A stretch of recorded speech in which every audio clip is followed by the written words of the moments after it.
Well, welcome to our final session of the day. Who's been to the Founder Series before? The Welltodo Founder Series, yeah. So this is very much our final session, our final take on the Founder Series to finish the day. So we call it our Fireside Chat. No fire in sight. Yeah, I thought it'd be a sofa. I know. Fire, at least. I have with me two incredible entrepreneurs. You may have heard of their respective businesses. We're going to take a bit of a journey together, going right back to the beginning, finding out where it started, talking through some of the challenges that every entrepreneur faces, and specifically from a wellness perspective, how opportunities in this industry are being leveraged by these two particular businesses. So I have with me James Balfour, the co-founder of 1Rebel. Thanks for joining us, James. Managed to twist your arm, which I'm very pleased about. And Damian Soong, who's the co-founder, I should say, of Form, who has been a partner at the event today, and who I've been delighted to be working with for some time now with various different events and panels. So it's always nice to kind of go back to the beginning, back to the early days where what is now, for both of you, very successful brands and businesses was just an idea. James, let's start with you. You know, you launched 1Rebel back in 2015. I actually remember meeting you in a coffee shop somewhere in the city. And, that story never starts well. And you had this idea of creating something disruptive for the fitness market in London. An interesting background. Can you share a bit with the audience about where it all started? Yeah, well, I'll try and keep it as brief as possible, really. So, for good or bad, I sort of grew up in the fitness industry. My father founded Fitness First in the early 90s, and aged 11, I remember him coming home. Is this on? This one? Yeah. So, by the way, this is a terrible look. My father came home once when I was 11 years old with some pieces of paper with Fitness First logos, and between my mum, sister, and I, we picked the Fitness First logo. That was to be there for the next 20 years. He exited that business in 2008, and I started my career as a stockbroker. Then I joined the Honourable Artillery Company and served with them for a little bit before leaving and spending a year abroad climbing mountains. My dream was always to climb Mount Everest, which I was very fortunate to do when I was 24. And then coming back from that, I didn't really know what I wanted to do. I had avoided the fitness industry for as long as possible, and finally sort of succumbed to thinking, well, maybe working with my father in the fitness industry was a good idea. And we set up a chain of fitness clubs called Jatomi Fitness in sort of 2008, I think. And that was we were based in Poland. We looked at the market and we thought where is there growth of shopping centres, because the Fitness First and shopping centres always did the best. And we saw what was happening in Eastern Europe, so I moved to Poland. I remember going to Krakow in the summer and sitting in the main square and just drinking wine, and the sun was shining, and just thinking, this is absolutely amazing. How did I not know about Poland? And then when I moved there in December and I was shivering in my room in -20 with 4 hours of daylight a day, I thought, oh, that's why. But I spent 5 years there, and we grew the business across Eastern Europe and then into Asia. I moved to Malaysia for a year and a half. But I had a business partner, and we had different views on the world. And the honest answer is Jatomi Fitness was not something I look back with any pride on. The brand didn't stand for anything. It was just too opportunistic. We did different models for what we thought could work. I think we believed in our own hype, having had my father, Mike, involved in the business and his success in Fitness First. And we didn't evolve anything from Fitness First. It was a Fitness Second. And I fell out with my business partner as a result. And I said I saw what was happening in the boutique market, and I wanted to do something in the boutiques. And he didn't. And so I walked. And all of my equity, everything I had in there that I built up, I walked away from. My father said, if you want to do it, it's your choice. And I said, yeah, because I didn't like what we stood for. And so really the genesis of 1Rebel was really rebelling against everything that we did before. 12-month contracts, cookie-cutter model, lack of culture, lack of identity. And I left and came back to London just before my 30th, and with my co-founder Giles Dean, and we started 1Rebel. And not that I should be happy about this, but Jatomi went bust 6 months ago. There you go. So tell me a little bit more about some of those disruptive elements, like why the no 12-month contract? What did you learn about that just wasn't going to work for 1Rebel? The difficulty is, there's a lot I don't like about the fitness industry. I sort of try, as much as I've been on the inside, I would like to think of myself a bit more of an outsider, because I think the fitness industry is so stuck in its way and has been so lazy for the last 25 years. are mostly predicated by the likes of private equity and their addiction to contractual membership income, and saying if you're not selling 12-month contracts, then you're not a business. Well, where else do you sign a 12-month contract? You don't do it with your hairdresser, your airline, your hotel. So why it's taken till now to throw those away is beyond me. And the same apathy and laziness has come from the design of fitness clubs and the experience. They do the same thing every single time. So I don't think actually we're that disruptive. But the phrase I use in my team is that I believe a rebellion is not chaos for the sake of not disruption for the sake of chaos, but to challenge the status quo for something better. And that's all I think we've done. We've ripped up some of the things that we had thought about in the previous and actually just given them a bit of care and consideration. I hope that is seen in your experience at 1Rebel. But I know we're not finished product. We've still got to keep trying. But I do think the fitness industry has got very lazy over its time. And then that's why a lot of these big box operators are now being challenged by the boutiques who put the customer first. Because the critical thing is when you're pay as you go, I live by the sword, die by the sword. If you like my experience, you'll come back. If you don't, you won't, and I've lost you. So I have to be the best in class in every class to work for your pound. Otherwise, I don't deserve it. Sticking you in a 12-month contract is weakness in my view. I told you I shouldn't do this. I keep saying what I think. We appreciate it, right? We appreciate the real views.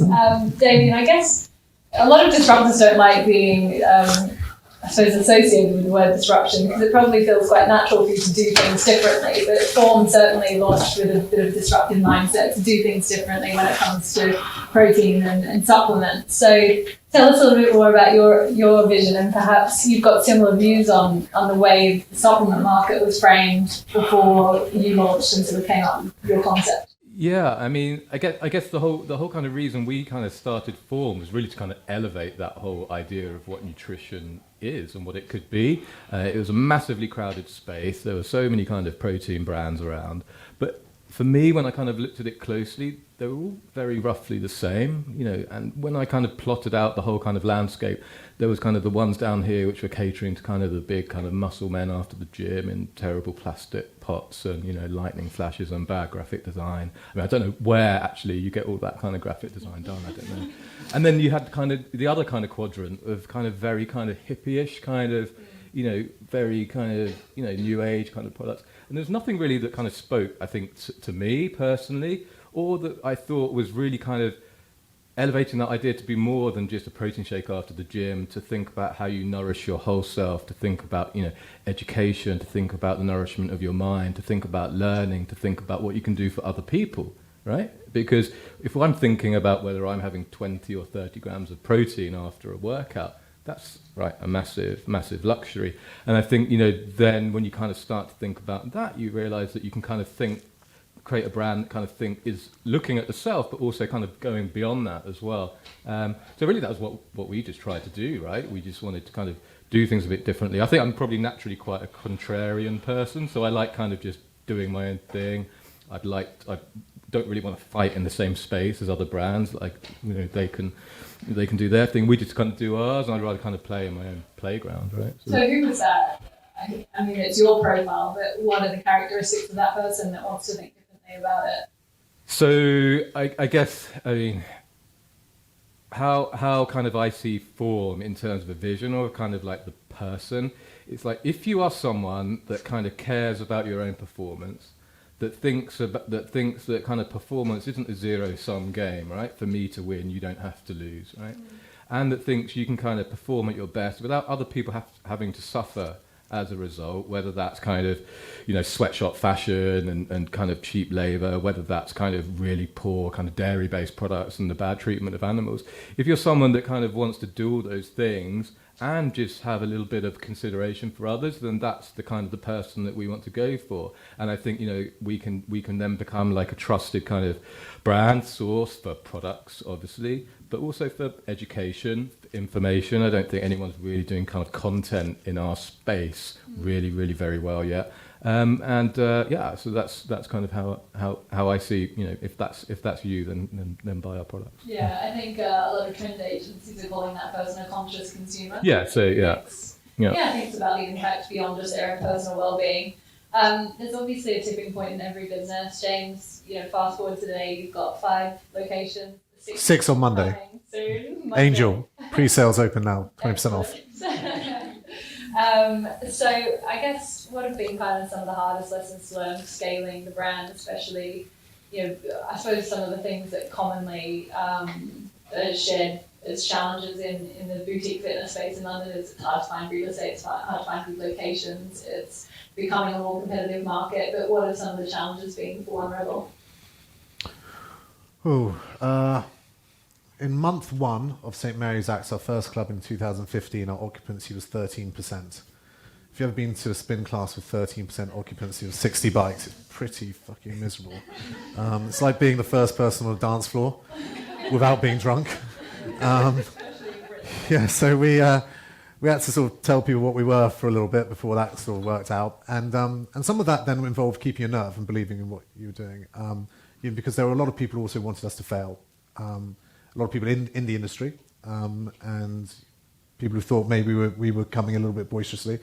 And I think we always just had to believe in what we were doing and convince the team that we believed in what we were doing as well, because that's, I think, critical, carrying a team through difficult times when they've only got belief to go on.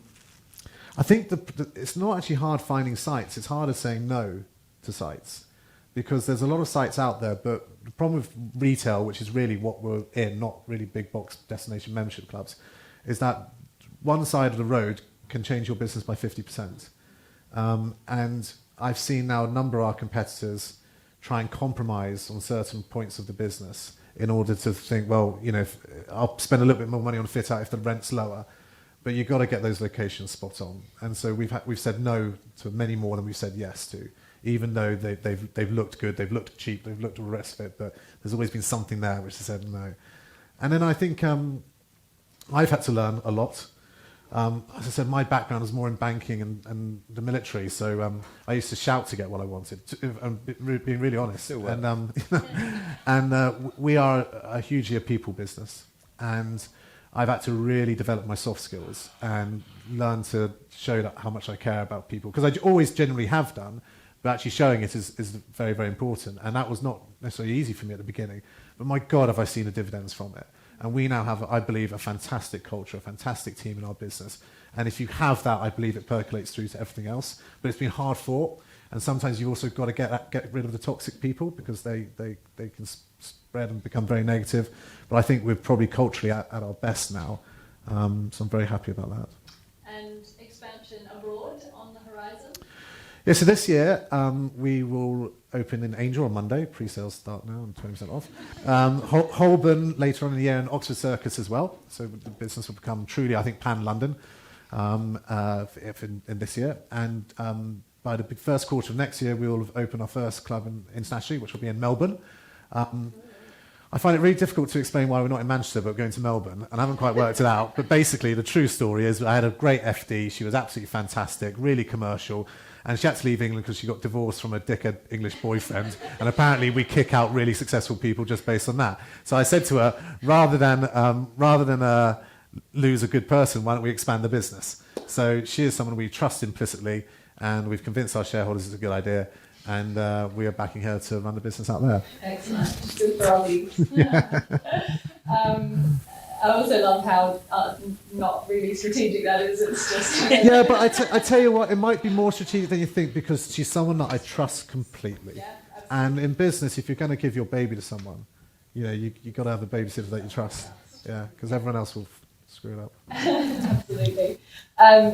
Damian, you've cultivated a really strong loyalty from your customer base, and I think for all the reasons that you've mentioned, it really resonates with them beyond just a product in their pantry. You've got some great partnerships. You've got a partnership with Heathrow VIP, but I'm interested to know how, in a competitive space, did you initially kind of crack the market? What was that tipping point for Form as a business? I suppose the sort of secrets to building that momentum and really building that community around your brand. Yeah, I mean, that's a tough one. I guess there's kind of two questions there. One about the kind of partnerships that we go after, and two about how you build that kind of loyalty. For us, building, we realised very quickly that it's about retention and getting customers back, right? So we worked very hard on that. Taking granted, obviously, you have to have a great product. The way that you kind of build the real customer kind of retention and advocacy is, making sure you look after them post-purchase, having amazing customer service, all the kind of things you expect now from a brand. So we work very, very hard on that. So our customers actually, in the beginning, were our best kind of advocates. You know, they did the most amount of sharing on social media. We're very, very fortunate. On Instagram, that's really kind of how we grew our brand initially to get to that first, I guess, tipping point of having like a sustainable kind of business. We worked as well with influencers in the beginning as well. But really, you know, we did all that not on kind of a paid basis, just by people actually buying into the brand and buying into the product and the things that we were doing. In terms of partnerships, I mean, it goes back to, you know, what I was saying before about just wanting to play in our own space. You know, it's very obvious to kind of put protein in a gym or something, but I was kind of much more interested to do kind of stuff, you know, that's a little bit different, like Heathrow VIP. You know, people are starting to look much more on wellness when they travel. A lot of people here probably look at hotels or choose hotels by how good the gym is, perhaps. That's something that's kind of really happening a lot now. So yeah, we just want to kind of get into places where maybe it's a little bit unexpected, where maybe we're reaching a new demographic, and where maybe our kind of, you know, other people in the space can't really kind of get to. So we can kind of create our own little kind of blue ocean or kind of micro monopoly or whatever you want to call it, and kind of, you know, really kind of stand out on our own. Mm-hmm. Yeah. Switching gears a little bit with you both, that obviously it's capital intensive to build a business like yours, James. Also, you know, in a product-based business as well. 1Rebel has had a number of successful crowdfunding campaigns, and more recently some VC funding as well. Mm-hmm. What kind of advice would you give around kind of funding and growing the business that way? And is there anything that you would perhaps have done differently, and also it'd be interesting to hear your insights in those two different types of investment strategies? We crowdfunded initially, and I tell you, I liked crowdfunding a lot, because also, you know, some people say your investors do your marketing for you. It's not really true, but I do feel that they are invested beyond just their money. That money is after tax money that individuals have that could go to their kids' school or their family holidays, and they've decided to give it to you. So I quite like the level of responsibility that puts on me to respect that, and I really actually mean that. The other great thing about crowdfunding is if you've got a fun story, you know, a brand that people want to buy into, a brand that people want to aspire to represent in some way, it can be very successful. People are looking for good stories with authenticity. I think that's what we gave the crowdfunders. There then becomes a point, I think, where you have to move away from crowdfunding. You know, we have 600 shareholders. There's a lot of emails. So we did go to VC-ish, but the guys who we used, a company called Codex Capital, and basically they represent a number of high net worth people in the UK and bring them deal flow. And they've invested through the Codex then and sort of shareholding structure. And I get on with the Codex very, very well. They understand the business. They understand that it has to be fun, there has to be energy, there has to be a cost associated with that. So they're not trying to say, you know, get rid of Prosecco Friday. And the relationship's been fantastic. But it is a marriage.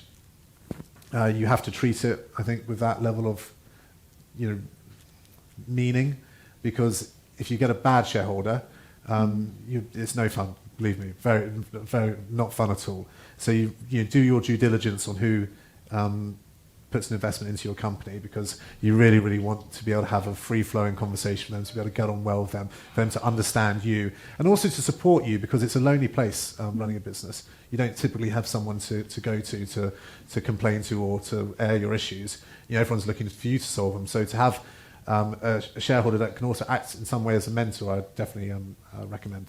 So you were looking for that kind of strategic input as well?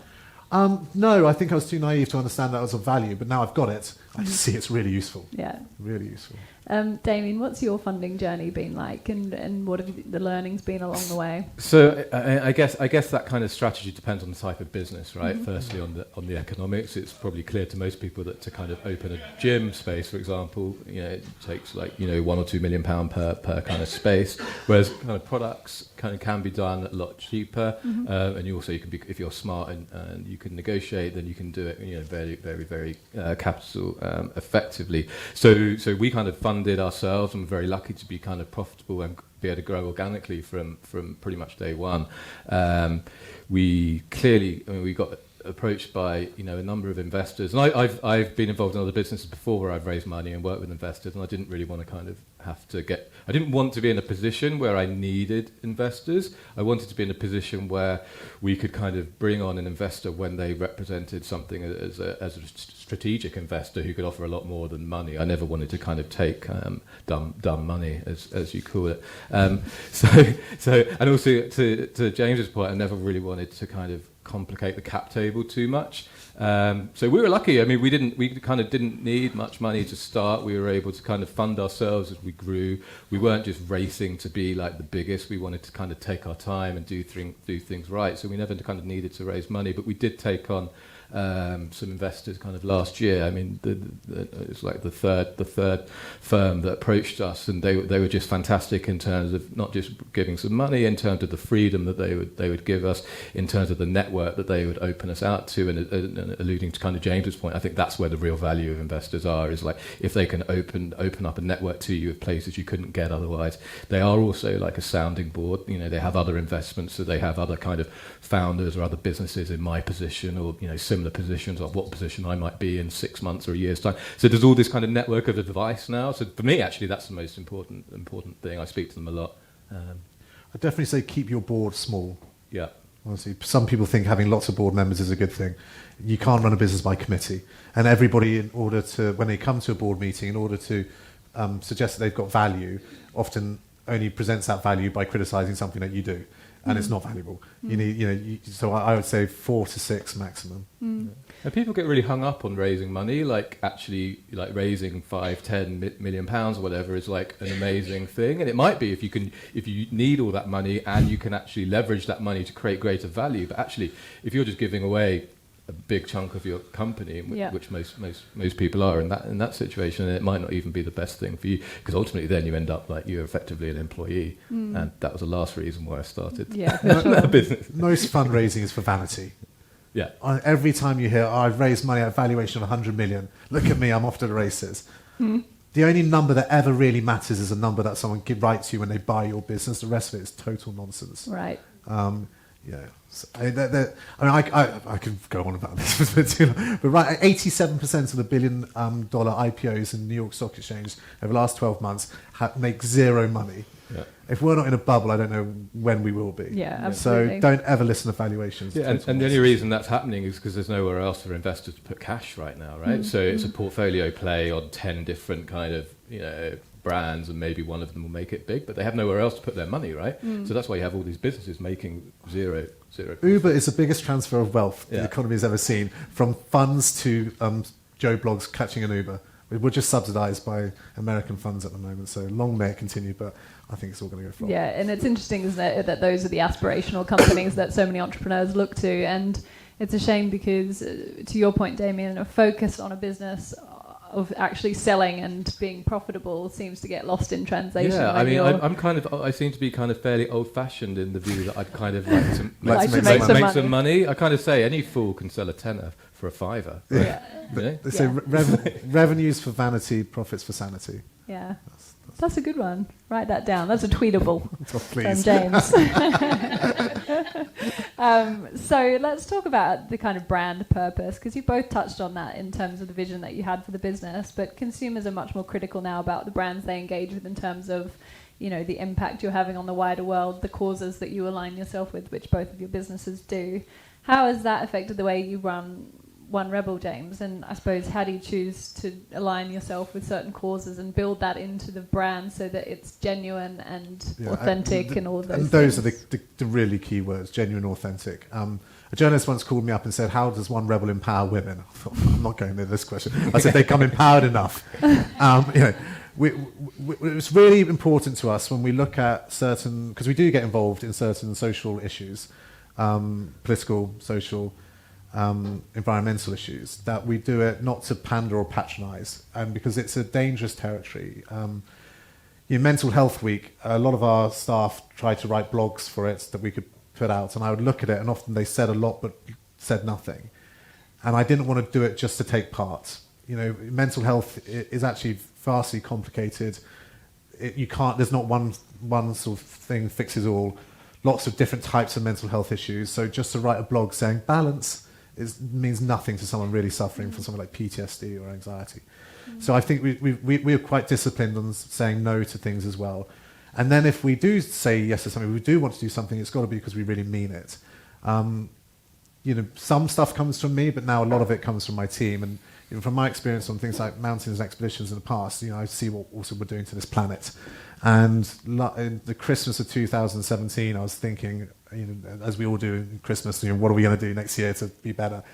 And I just thought, so we had put 100,000 plastic water bottles into the system with a 45-minute lifespan. They were bought at reception for £1 or £1.20 and drunk in the class and thrown away. And I thought we've got to stop it. And we got together the team and we started our Rebel Against Plastic campaign, which launched in January 2018. We forgoed the revenue from selling water bottles. And what we did is replace it with the steel bottles that you can basically borrow in the club and fill up from our water fountains. And we thought it'd piss a lot of people off, but actually our customers loved it. We got a lot of press around it, and I'm pleased to say that a lot of our competitors started removing their single-use plastic. So we have no single-use plastic in the business whatsoever. So I'm very proud of that. But I think to answer your question, because maybe I'm going off a tangent, I think people do more than buy a product. They affiliate with a brand. And there are lots of brands out there and there's lots of choice.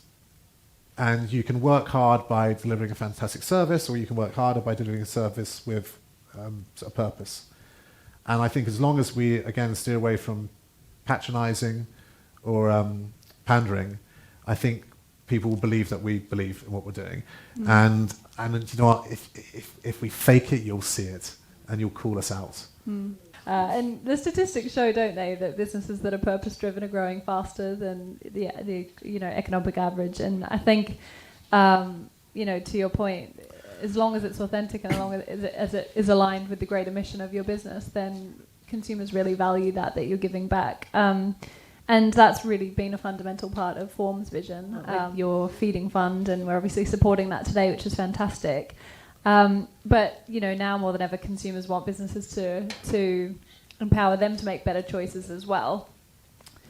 How do you think this is going to evolve with other businesses also adopting this mindset in the industry? And I suppose, how can you leverage that mindset whilst also growing as a business? I know a lot of businesses like the idea of launching with a charitable aspect to their business, but perhaps don't have a sustainable business model behind it. So how does that play out as Form grows as a business?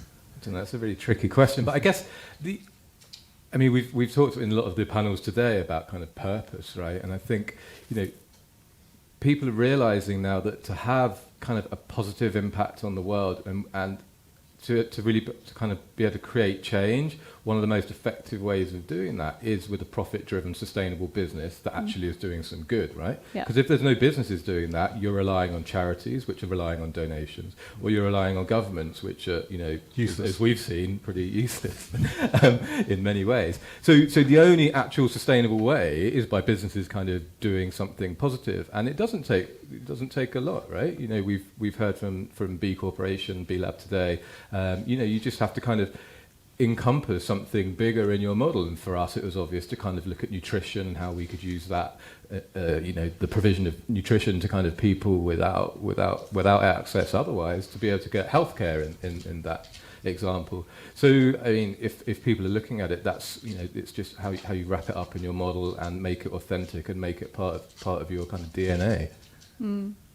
Yeah, and I suppose it's knowing that you can sustain that giving aspect of your business as well, and that whilst it's fundamental to the brand, there's also a strong, loyal following who are buying the product. I think if you do it right, then you kind of wrap it all up into your brand, and what Purpose does from a purely kind of good marketing point of view is it gives everyone, your staff, your customers, press, your suppliers, something bigger to believe in and more of a story. And if that can help your business be successful, and then by virtue of that you're able to kind of do some good in the world, then that can only be like a good thing, right? Interesting, with Pride Week coming up, we are told that there's a lot of people who are testing the brands. Are they just putting a rainbow flag in the hope that they'll attract some more customers and not actually doing anything for Pride? Because people are now saying, well, I'm going to call you out. You're not hijacking this cause just for your own profit. If you're not doing anything, you should be called out. So that's quite interesting to see that is actively happening. And then how do you demonstrate that? So if that is the question from your consumer base, how do you demonstrate that you haven't just changed your logo to a rainbow flag, you actually are? You know, I knew you were going to ask that, and I'm going to mess up the name here, but we have partnered with... Insert name of... Yeah, I think I'm pretty confident it's the Alfred Kennedy charity, which is basically it's given home and shelter to people who've been affected by abuse in the LGBTQ community, and we've actively gone and bought the badges, which are a donation, and we've got 3 Pride rides happening in Victoria, which will be a lot of fun on Friday the 6th, I think, of July, and we will be giving those to customers and also encouraging them to make their own donations on top of that. So I think you got to prove it, really, and so you should as well, because I might ask the question like, well, what are you doing except for maybe marketing something, another way to make you pay to come? So I think it's fair. Yeah, absolutely. I think the consumer's so savvy now, they can sniff out straight away when something's not authentic. I mean, you saw it when we talked earlier about the Gillette advert. You know, people, when they see it's not authentic, there can be a really big backlash. I think Natalia was reading me something today, like Marks and Spencer had done an LGBT pride sandwich, and it was just it was their usual BLT sandwich, but they'd put some like guacamole in it, and then like put it out to press as this pride sandwich, and there's been a big, I imagine, or I should expect a kind of backlash against that. I think they call it woke washing, right? Yeah. You think woke washing? It's like greenwashing, but it's kind of to be more woke. That's what millennials say. I can't say that word. It doesn't come out well. I needed you to explain that. The boutique fitness sector is definitely becoming more competitive, and I think, James, when you launched 1Rebel, there were elements of it that were really innovative and different, and now lots of brands are doing those things as well. How does that sit with you? How do you continue to innovate? Do you pay attention to what the others are doing, or is it very much... I definitely pay a lot of attention, but I'm not so arrogant as to think we own a patent to the press up. I mean, it is fitness. We're not sending rockets to Mars. I'm sorry, but a spin bike has been around for a long time, right? But how you package it, how you deliver it, is where you can differentiate. Now, I think typically a marketplace homogenizes when there's a market leader. And what I mean by that is everybody starts to follow sort of what the market leader has done. So in New York, for example, there's this incredible successful Soul Cycle. Everybody saw that they had just pioneered this concept of acting like a retailer with a distinctive brand, recognizing the value on a gym floor is actually in a studio, not in this big array of equipment, being able to charge $34 for a class, etc., etc. So everybody started doing the same thing. But what we didn't see in the US market, I think, is what should happen is if you're the market leader and everyone's homogenized and do what you're doing, you need to keep taking leaps out of that box in order to keep disrupting the marketplace. Yeah, so what is it that will continue to see 1Rebel stand apart and go the extra mile? Well, I think every club is designed differently. The pressure on your Melbourne launch is going to be immense. Every club is designed differently. When you go into Angel on Monday, pre-sales started 20% off, you'll see it's a very different club to, for example, Victoria, very different club to St. Mary's Axe. Every club is designed differently. We try and discipline ourselves for 12 new innovations every single club. Okay. I think you'll always know you're in a 1Rebel club, but you won't necessarily recognise the setting. But hopefully the experience will always be the same. But like I said, where we are now versus where we are in the first year, I think is about 360 degrees difference. And where we'll be in 4 years' time, the same. One area of the market which we're getting into, some of you might be aware of Peloton. Fourth time it's been mentioned today, I'm counting. Really? Another American company. And they have been very successful in selling people bikes, and you stream the classes or rest of it. We've partnered with our equipment provider called Technogym, and in September we'll be launching an at-home sort of bike product as well. And those classes are being filmed in Victoria at the moment, so we're just arguing with music labels at the moment, but we're hoping to launch sales in September. So that will take the brand outside of London, but I'm not getting carried away with that, to be completely honest. A lot of this home equipment becomes a very expensive clothes horse in your bedroom. So I believe that there's obviously a huge market for it. Peloton have been very successful. But the core is the clubs and the community in it. Without that, none of it matters. Yeah. What about you, Damian, in terms of differentiating the brand and going forward? What focus do you put on innovation, and how will that play out for the Form brand? Yeah, well, we're always kind of looking. I mean, obviously, in nutrition, there's kind of new things kind of coming out all the time. But we're very careful to be kind of like credible and trusted in the science. So we'll often sit back when kind of new things kind of pop up and just watch what's happening in the research. We don't want to kind of follow fads and trends so much. We are kind of, I mean, we're quite happy to kind of almost follow second into some spaces and just do it right.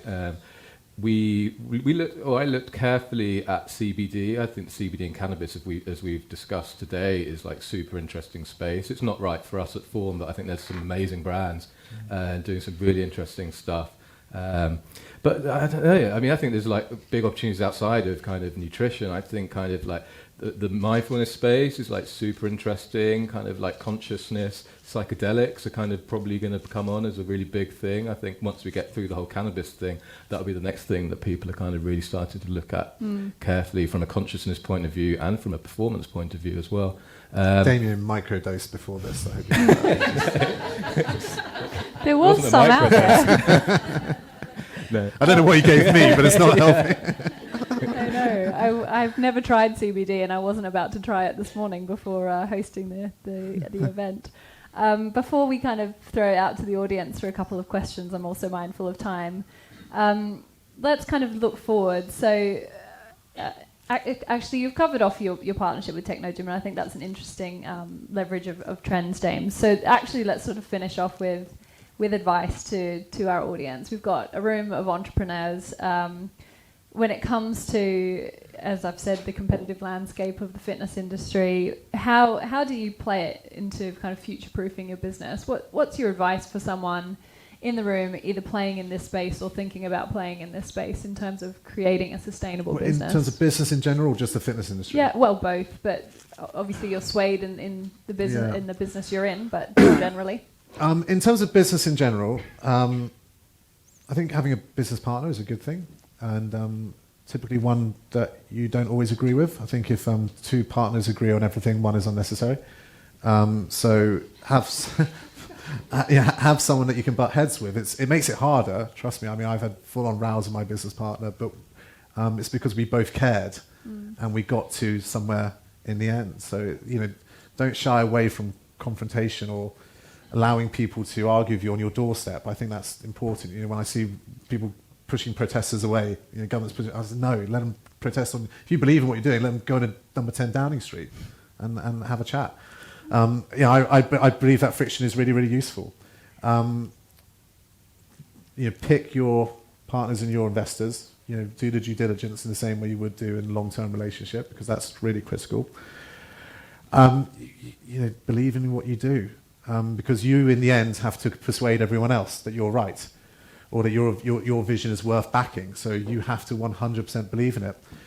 When it comes to a few more detailed bits of advice, I'd say when you do a business plan, do your model, then minus 20%, and if it still works, give it a go, because nothing will ever go to plan. Nothing will. In terms of entering the fitness industry, I think the booty market is over. Don't bother entering that. I'm sure there's so many new innovations that will happen in the fitness industry. The great thing is we are in a wonderful industry. We're not pushing cigarettes, drugs, alcohol, whatever. You actually do improve people's lives. That is a fact. So if you're in this industry already or thinking to be, then you're doing a fantastic thing. I really believe that. And it is rapidly changing. There's a lot of things that are happening with technology, a lot of things that are happening at home. There'll be a lot of new entrants into the market. We're only at 15% of the country are members of fitness clubs. It's not good enough. We need to convince governments to be more supportive. We need to get the VAT down and rates down, to make sure that there's less of a burden on things like the NHS. I said something very depressing the other day, and I shouldn't really share this, but I turned 36 in a couple of weeks' time, and I decided that means I'm halfway through my potential active life. Which I know is terribly depressing, but I thought, well, I really want to now extend that as long as I can. I've probably drunk too much in the past and not looked after myself, but it's really important. We are only here once, and I want to enjoy life as long as I can. And giving people that ability to extend their life and do something that's good for them and give them some purpose, give them some happiness, is a very, very rewarding thing to do. I like recruiting people who've gone through some adversity. You know, a lot of our trainers maybe have been alcoholics, or they've been involved in drugs, or were obese before. And I love that, because if you can change yourself, you can probably change me. And also I find people who've been through adversity probably have more empathy, they're kinder, because they understand there's a lot of horrible struggles that people go through. You know, when people tell me that they're doing, when I hear about these 3-month transformation challenges, and they go from, you know, normal lifestyle or whatever to waking up at 6 in the morning, you know, working out twice a day, no sugars, no carbs, blah. To do something like that to yourself often comes through a certain level of trauma, be it like a divorce or bullying, or, you know, being afraid to fly because you felt you weren't comfortable on a plane. And what a horrible thing to have to go through. So for those people, I hope we are not full of pretentious instructors who look you up and down as if you're not welcome. You know, I want those people to come in the door, because if we can actually help them, that means a hell of a lot. So I don't know if any of that was useful, but I think you're in a wonderful industry. So as long as you believe in what you do, I'm sure you'll all be very successful. Yeah, it's very inspiring, and it's a legacy that you're building. So thank you for sharing. What about you, Damian? Words of wisdom. I suppose the mindset piece is so important too, kind of staying optimistic, or actually looking after yourself through this process of building a business, because it is a lonely experience in many ways. There are difficulties and challenges. What kind of advice would you give that you've learnt through your entrepreneurial journey? Well, I guess firstly, like James says, I think it's a massive privilege to be kind of working in the wellness space. I think, you know, to be able to do something good with your time is probably the most kind of purposeful thing you can be doing. But oh God, it's so hard. I mean, you've got to kind of believe, as James said, right? You know, when I said 4 years ago that I was going to start a protein brand, people thought I was crazy. Have you got any idea how many protein brands there are? You know, and this is 4 years ago. Well, veganism wasn't even a thing then. And I said, no, but it's going to be plant-based, right? And they thought I was bonkers, right? But you've got to believe, right? You've really got to believe. I mean, there's always kind of failures along the way, but you have to be kind of like stoical about that. You have to believe that that's kind of part of the process, and you know, it's just like you have to kind of keep falling forwards. You know, we have failures at Form, obviously, but we never kind of really view them as failures. They're always kind of opportunities. And, you know, if something doesn't work out for us, I'm kind of fairly, you know, relaxed about it, because I just figure it wasn't the right time or the right place for us, and we'll get up and learn and do something else. So, you know, if you have something, as James said, like, make sure the numbers kind of stack up minus 20% or something, and just, you know, you just have to do it, right? Because most people don't do it. So even just by doing it, you're, you know, going way above everyone else. Yeah, absolutely. I think this group of people don't realise quite often that we're in the minority who actually turn an idea into something, and that takes incredible courage. Yeah. So it's you have to have courage. You have to be brave, and you have to be kind of, you know, you're putting yourself on the line. Either financially, depending on your situation, or kind of, you know, your identity. You know, no one wants to be seen as a failure, for example, but, you know, you are putting yourself out there, and, you know, that's kind of exhilarating, but also very kind of, you know, scary. Yeah. Right. Questions? A couple of questions. I think we have time for possibly two. Ben, if someone could pass the mic to Ben, that would be great.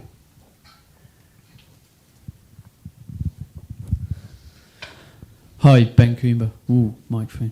I'll start off the question with James, because you kind of mentioned it in some of your narrative. We've spoken a lot this evening about kind of brand value, building something that people absolutely love. And in the world of marketing, we're always trying to straddle the communication of our brand and also enticing the customer.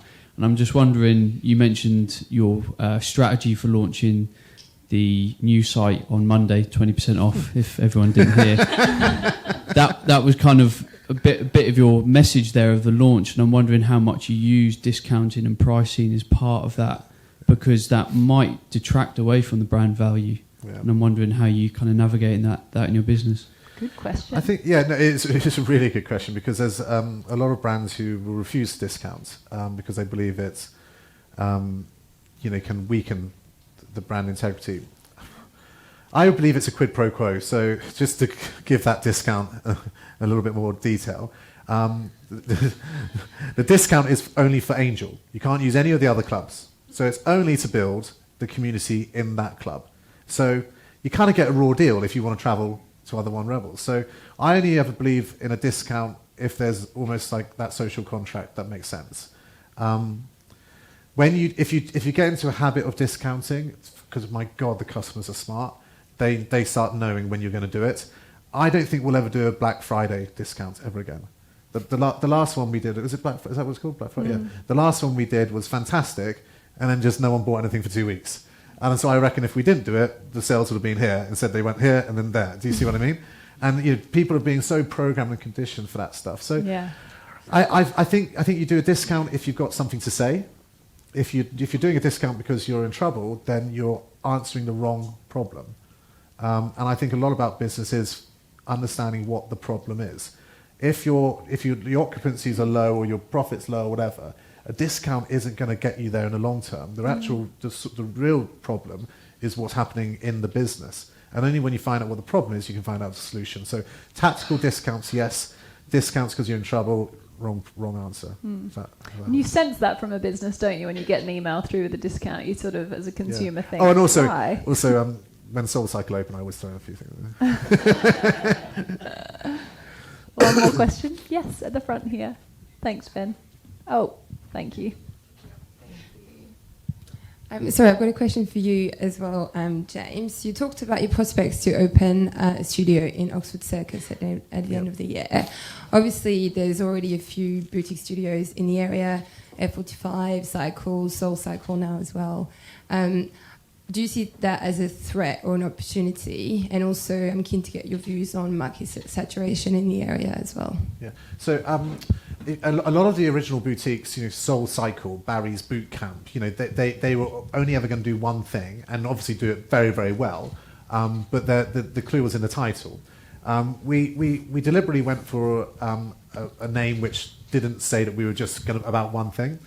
We have three concepts: Ride, Reshape, and Rumble. I think we can have authority over three. A fourth would weaken our authority. People often ask us why we don't go into yoga, and I think if you did yoga and Reshape, I think you'd be in the best shape of your life. But I just don't think we could rebelize yoga in a way that wouldn't alienate yogis. It just wouldn't work for our brand. So we've got three concepts, and what that allows us to do is, if we, for example, find a good location opposite Cycle, well, if we put Ride there, all that's going to happen is both of us have 50% occupancy. Do you know what I mean? So we can be a bit more ambidextrous and say, well, let's put Rumble there, or let's put Reshape there. So Oxford Circus will be Reshape and Rumble. So it won't be competing really with F45 or Cycle. In terms of market saturation, in the early 2000s, my father, when he was still involved in Fitness First, had 83 Fitness Firsts in London. And that was at the same time as Cannons, Esporta, LA Fitness, Virgin Active. There's still so... 1Rebel has 5 clubs. Honestly, in the grand scheme of things, we're tiny. We might punch above our weight in terms of brand perspective, but there's so much to go for. But what there is also is a big mistake in the phrase boutique. If you go Google boutique hotels, they'll typically be small, intimate, but 5-star. The word boutique for fitness clubs is used completely recklessly because it includes a Spit and Sawdust club to a £3 million KXU club or whatever. I think at the moment we are seeing in the boutique market the sort of winners and losers, maybe the wrong phrase, but there's becoming a bit of a divide. We are seeing some studios which were probably created off the back of seeing the success of SoulCycle, and people thinking, well, this surely is easy money if I put 50 bikes in a room. Actually, it's very difficult. I think there's about 25 different customer touch points from the moment you come in to the moment you leave, and we get one of them wrong, your experience is compromised. So what we're already seeing now is some of these startups going bust. And I think you could pick probably 3 or 4 winners at the moment, or leaders in the boutique industry in London. A lot of ones which will disappear, and then more quality will come in. So I think we're miles away from saturation, because saturation. You need about 3 really strong dominant brands, I think, before you start talking about saturation. There's too many individuals at the moment. Yeah, it's an interesting time. Thank you. That was a great question. That's all we have time for, folks. So I'm going to ask you to join me in thanking James and Damian for sharing their incredible stories.